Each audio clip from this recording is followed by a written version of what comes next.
I want you to try something for me, just for a second. I want you to think about a moment of déjà vu. Okay.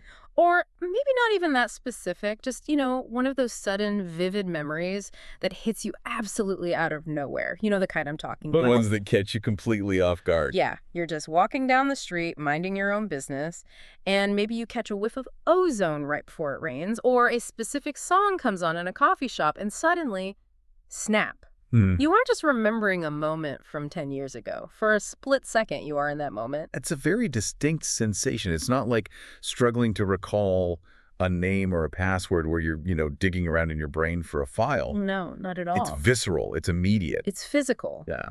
And it leaves you with this really weird, almost spooky feeling that the past isn't actually back there behind you, Yeah. but it's somehow right here, happening right now. Yeah. And honestly, that feeling, that weird temporal glitch is the core of what we are unpacking today. It is.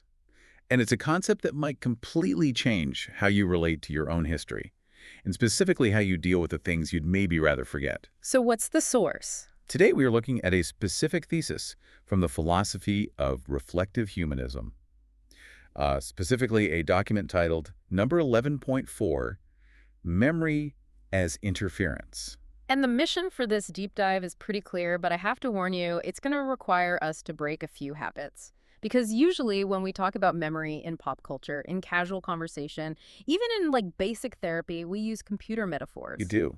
It's the standard model for the modern age. We treat the brain like a biological hard drive. We assume we record data, we store it. Right, in a file on a shelf in the hippocampus or something. Now later we go retrieve it. If the memory is clear, the file is good. If it's fuzzy, the data is corrupted. The brain is computer. It's so ingrained I don't even think about it. But today's source material is basically looking at that model and saying, wrong. Or at least it's arguing that the hard drive metaphor is completely missing the point of what's actually happened to us, fundamentally. So what's the alternative? The argument here is that memory is not stored data at all. Instead, it introduces this fascinating, slightly trippy concept of memory as interference. Interference, okay. The idea is that time isn't a line we leave behind. It's a force that passes through the self. Which sounds a little sci-fi, maybe a little abstract. It does at first. But when you actually dig into the text, it feels incredibly relatable. This redefines things like trauma, nostalgia, and healing. It stops treating us like broken machines that need to be fixed and more like radios that need to be tuned. That's a much better comparison. Yeah. It's about frequency and signal, not storage and retrieval. So let's unpack this. The source material starts by talking about this embodied experience. It has this line that really stuck with me. In these moments, the past doesn't feel remembered, but lived again. And that distinction is crucial. I mean, think about the difference between looking at a photograph of a roller coaster and actually being on the roller coaster. Right. When you look at the photo, you are observing the past from a distance. You're here. The photo is there. There is separation. Okay, I'm the observer. The memory is the object. I'm safe in the present looking at the past. Exactly. But in the phenomenon No.11.4 describes that sudden hit of nostalgia or trauma, that distance just collapses. The source describes it not as a return to the past, but as time touching the present. Time touching the present. I love that phrasing, but it's also a bit hard to visualize. How can time touch me if it's gone? Well, think of it geometrically. We usually think of time as a straight line. We are at the tip of the arrow moving forward. Sure. The past is the tail of the arrow moving further and further away. That's how we mark calendars. That's how we age. But reflective humanism suggests we change that geometry. Instead of a line stretching out behind you, imagine you are standing in a field. Or better yet, imagine you are a container, and time is a fluid filling you up or moving through you. Okay, so I'm the container. The analogy provided in the notes is helpful here. It suggests that instead of looking back at a photo album, memory feels more like being placed inside a specific pocket of time for a brief moment. Okay. The goal of this first section of the text is really just to loosen our assumption that memory equals the past. That's a big mental shift, though, because if memory isn't the past, what is it? In this framework, time is treated more like a field we are currently standing in.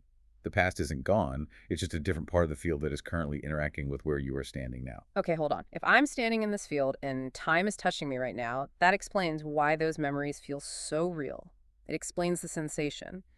but I want to push on the why. Because if memory isn't just a file I'm pulling up, what is actually happening physically or structurally when I get a flashback? This is where we get to the core thesis. And the title of the deep dive gives it away. Interference. Interference. Now, when I hear that word, I think of physics. I think of noise-canceling headphones. I think of waves. And that is exactly the visual you should have. This is the central metaphor of the source text. Walk me through it, because I think most people hear interference and think of like a bad radio signal. In this context, it's constructive. Yeah. Imagine you are standing in a large, still pool of water. You are the self. Okay. Now imagine a wave comes from the left that represents the current moment, the sensory input happening right now, the room you're in, the temperature, your mood. Okay, so that's the now wave. At the same time, another wave comes from the right, and that represents a pastime phase. Okay, so I've got two waves moving toward me in the pool. When those two waves crash into each other, what happens? They don't just pass each other politely. No, they create a new pattern. They interact. They create a new complex pattern of peaks and valleys. Constructive and destructive interference. The crash. That pattern. That is the memory. Whoa, okay, let me make sure I have this right. You're saying the memory isn't the wave from the past? No, the memory is the collision. It is the pattern created in the now by the interaction of different time frames. So you're not retrieving anything. This is why the source argues so heavily against the retrieval model. You aren't going back to a shelf to get a dusty file. You are experiencing a dynamic collision of waves happening in real time. That actually makes a frightening amount of sense regarding how unstable memories can be. How so? Because if it's a crash happening now, then how I feel now, the current wave would change the shape of the memory. Precisely. If you are angry today and you recall a neutral event from 5 years ago, the interference pattern will look angry. The memory changes because you have changed. Because the self that the waves are crashing into is different. Exactly. It destroys the idea of an objective memory. But it also leads to the darker side of things. The source talks a lot about repetition. You know, the painful stuff.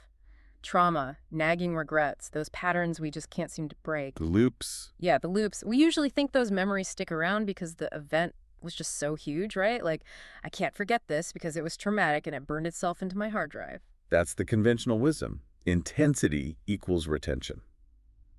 But the source offers a really unique and, frankly, quite compassionate take on this. Okay.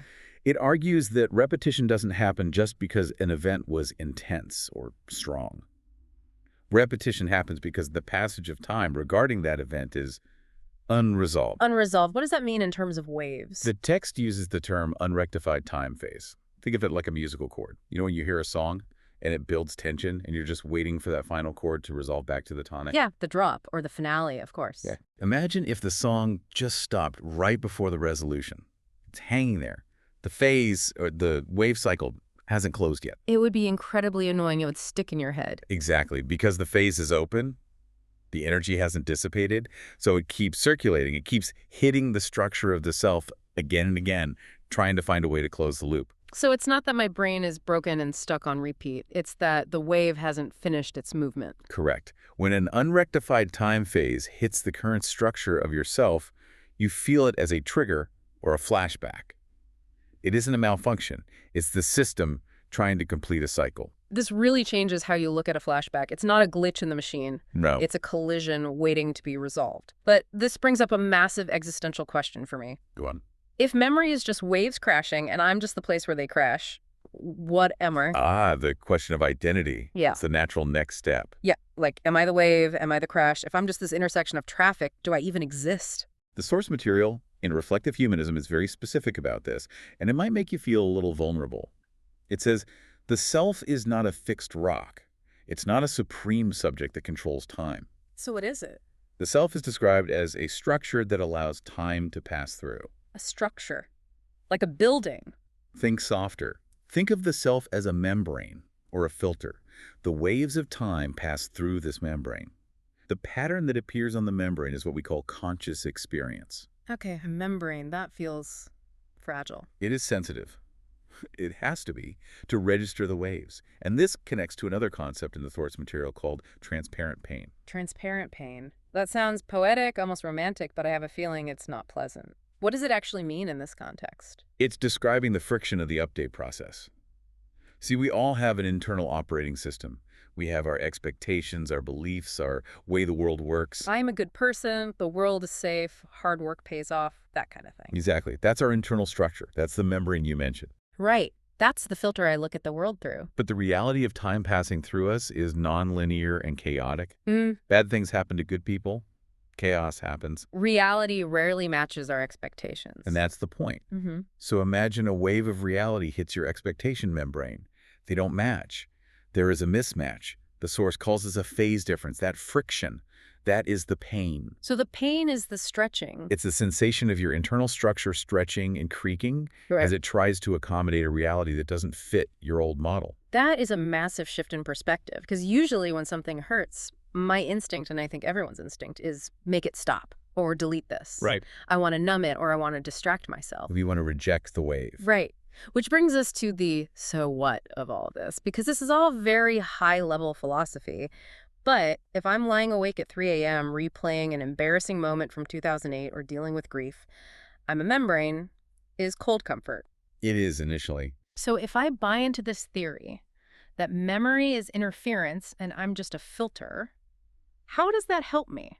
Do I try to delete the data? Well, based on this model, you can't delete it because it's not a file on a drive. You can't just drag it to the trash bin. It's a wave passing through. So what do you do? The source gives a very clear, and I'll admit, very difficult directive here. The point is not immediate healing or removal. Not removal. That's tough to hear when you're hurting. It is counterintuitive. Mm.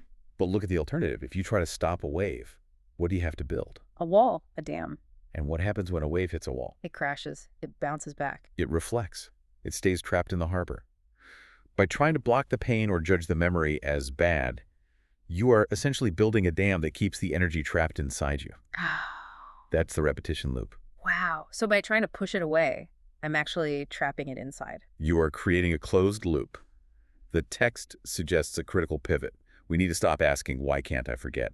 And start asking, What? which time is passing through me now? Which time is passing through me now? That sounds like being an observer. Yes. It shifts you from a victim of a bad memory to an observer of a phenomenon. This is where the concept of health scan mode comes in. Health scan mode. This comes from the broader reflective humanism docs, right? It sounds like something an antivirus program would do. It's a metaphor borrowed from how an AI might observe a system, or how a doctor looks at an X-ray. In reflective humanism, the idea is to observe your own internal state with that same neutrality. So not judging it. The goal isn't to judge the memory as bad, which blocks the flow, or good, which clings to it. The goal is just to observe the gradient. So instead of getting in the mud and wrestling with the memory, I'm stepping back and looking at the screen. You are observing the interference pattern. You look at it and say, okay, there is high friction here, there is a bias here, this time phase is colliding with my current self. You simply observe the position and the bias without intervening. That's remarkably similar to mindfulness, but with a structural twist. It goes back to the idea of signal versus noise. I think most of us treat painful memories as noise. Static. Yeah, static. We just want to tune it out so we can get back to normal. Precisely. But the source asks a provocative question. Is this memory noise to be deleted, or is it a signal trying to update our structure? And I'm guessing the answer is signal. It's a signal. The repetition, that loop you hate, stops when the phase is resolved. And the phase is resolved only when the time is allowed to fully pass through the membrane. So the pain is actually the sound of the update installing. That's a great way to put it. If you block it, the update fails and it tries again. If you let it pass through, if you endure that transparent pain, the structure updates. You adapt. You become someone who can hold that experience without breaking. That connects everything we've talked about. We started with that weird feeling of time touching the present, realized that our brains aren't hard drives, but interference fields. Right. And now we're seeing that the way out of trauma isn't fighting it, but permitting it. It moves us from a mindset of control and delete to a mindset of observe and update. It's a shift from memory as storage to memory as interference. And honestly, it takes a lot of pressure off. I don't have to fix my past. I can't fix a wave that already started. You just have to handle the wave hitting you right now. Exactly. The past isn't a place you need to go back and renovate. It's just energy moving through your present structure. And once it moves through, it's gone. It's integrated. It sounds liberating, but also like it requires a lot of courage. to just stand there and let the wave hit you. It does. It requires you to trust that your membrane, yourself, is strong enough to handle the interference. So, as we wrap this up, we always like to leave our listener with something to chew on, something that takes this theory and pushes it one step further. Right? Because if we are just membranes letting time pass through us, that changes how we see our future, too. The source material ends with a provocation that I think is quite beautiful and a bit haunting. It asks us to consider the cumulative effect of all this interference. What's the question? The question is, when time passes through us, what kind of self are we becoming? When time passes through us, what kind of self are we becoming? It implies that we are shaped by what we let pass through. If we are rigid walls that block everything, we become brittle. We crack. But if we're membranes, If we are permeable membranes that allow time to update us, we become fluid. We become complex. we become a collection of all those resolved phases. Exactly. We aren't defined by the things that happen to us, but by the pattern they left as they pass through. That's a powerful thought to carry into the rest of the day. The next time you get that sudden hit of nostalgia or that pang of regret, or even just a weird feeling of déjà vu, don't push it away. Don't treat it like a glitch. Right, just stop for a second, go into that health scan mode, and ask yourself, which time is this? And see what happens when you just let it pass through. Thanks for diving in with us today. We'll see you in the next time frame.